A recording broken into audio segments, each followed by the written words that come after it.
I'm Christy. Today I want to talk to you about accommodating the needs of everyone. Now, at first glance, this week's topic looks like the same thing as last week, but I think there's a distinction that needs to be made. Now, last week, you can find a link to that in the blog post at havenofhopeforme.com. This originally posted in June of 2020. Now, last week I discovered including everyone's wants or wishes when making family decisions.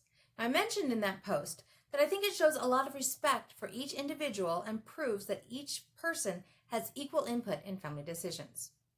Including each individual in the decision proves that each individual has differing but still important views and desires. As inclusive language puts it, it's a people-first mentality.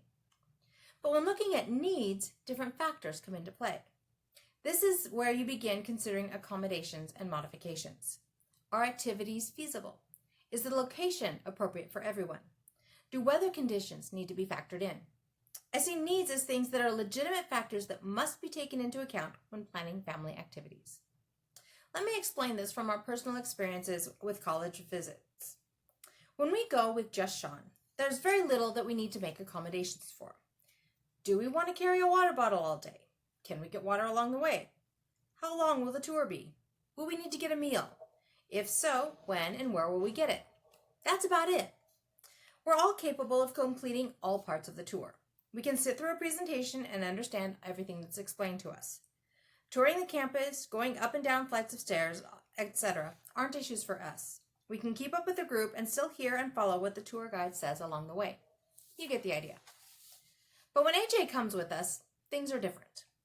Since his comprehension level is lower than ours, he doesn't understand most of what's explained in the various presentations. Therefore, these times don't hold his attention and he gets bored pretty easily. Now, he's pretty good at sitting quietly and not distracting others, but he's still bored. If it goes on for too long, the boredom becomes even more apparent. Now, during the tours, he can generally keep up with the walk around campus, but if we have to move quickly, he may fall behind. When we hit stairs, he's slower and more deliberate climbing and descending them, and he requires a handrail for support. Now, it's not a big deal, but it does slow us down a bit. Repeating all of this over and over for multiple hours, and he's basically bored the whole time while having to work harder as we move around campus. It's not that he can't do it. It's just that it takes a lot more effort for him, and there's nothing to make him want to do it. Fortunately, he did well on the tours we took him on. But the longer they went on, the more he sighed loudly and the more obviously bored he became. Well, again, I'm very grateful that he behaved well, and I'm proud of him. But I'm not sure I'd say he had fun. And I'm not sure how fair it is to ask him to do this over and over again if we can avoid it. So, how do you accommodate the needs of your loved one with special needs? Depending on the situation, this can be kind of tricky to answer. In this particular situation, for our family, the simple answer is to find an alternative place for AJ to go while we do the college tour. This may mean leaving him at home with someone while we leave for the whole college tour trip. Or it may mean finding someone nearby that he can stay with just during the tour time. Alternatively, if we can't find someone for him to stay with or to take him, then he needs to come with us.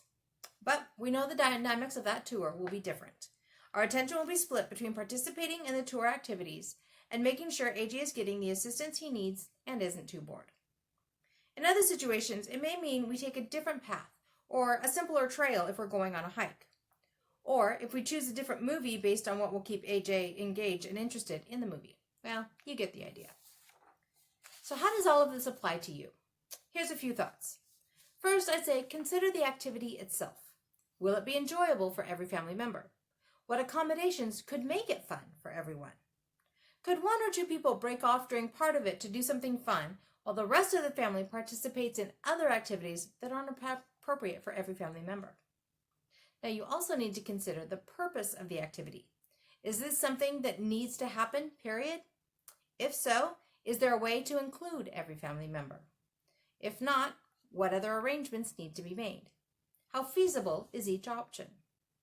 Finally, I think sometimes you just have to make the best decision you can based on the information you have. Now, sometimes you simply don't know what to anticipate. In this case, your best option is to go in with a flexible mindset and adjust as needed. Do the best you can to make it a positive experience for everyone. And then you can plan better in the future when you have a similar situation.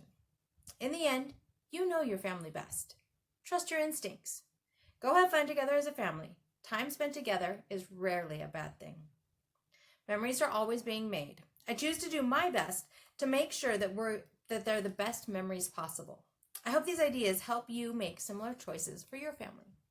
So my question for you this week is this: how do you decide what activities to do as a family? What activities do you modify? I'd love to hear what you're doing. You can leave me a comment below, or you can leave me a comment over on the blog.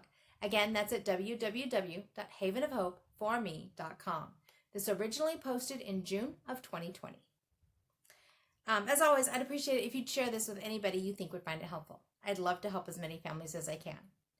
Sign-up lists are available over on the website. Signing up lets you know about all newly released content as soon as it's available.